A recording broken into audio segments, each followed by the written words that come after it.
Good morning. Welcome again to Morning Devotions. Thank you again so much for our time together. Full set of services this week. Tomorrow night, I'm going to begin finishing up that thought on choosing good friends as you move into 2017. Cleaning out the old friends that don't belong there anymore. When friends change friends. And choosing good friends that will make you love Jesus more. And then Christmas Eve, great services, 5 and 7:30, and then full services all day Sunday as we celebrate Jesus' birthday. But right now, let's go back to the book of Revelation, chapter 15, beginning with verse 1. I saw in heaven another great and marvelous sign, 7 angels with the 7 last plagues. Last because with them God's wrath is completed. And I saw what looked like a sea of glass mixed with fire, and standing beside the sea were those who had been victorious over the beast and his image and over the number of his name. They held harps given to them by God and sang the song of Moses, the servant of God, and the song of the Lamb. Now, 2 things, just 2 simple principles I want you to see there.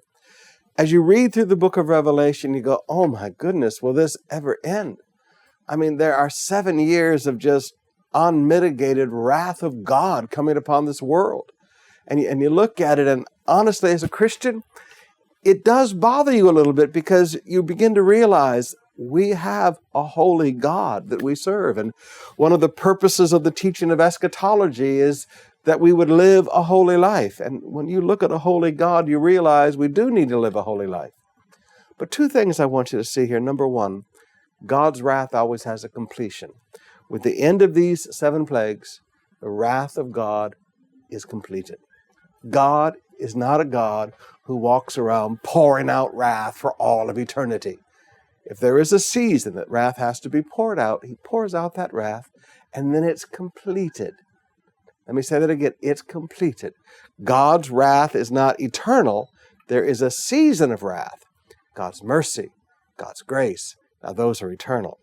The second thing I want you to see here is that even during the tribulation, there will be victorious Christians. Now, there's going to be a lot of people saved during the Great Tribulation. The 2 witnesses, the 144,000 Jewish evangelists, there's going to be a huge amount of evangelism taking place. People who get born again, they still live victorious Christian lives. Notice, victorious over the beast, they're victorious over the Antichrist. Victorious over his image, that's a whole other study. He makes this image of himself that does miracles and brings destruction on people. And victorious over the number of his name. Now, the number of his name, that would be the mark that they would receive, and some scholars would say that would not allow them to buy or sell or buy food or seek medical treatment or anything else. These are 3 great things lined up against their lives, and believers are victorious in the Great Tribulation.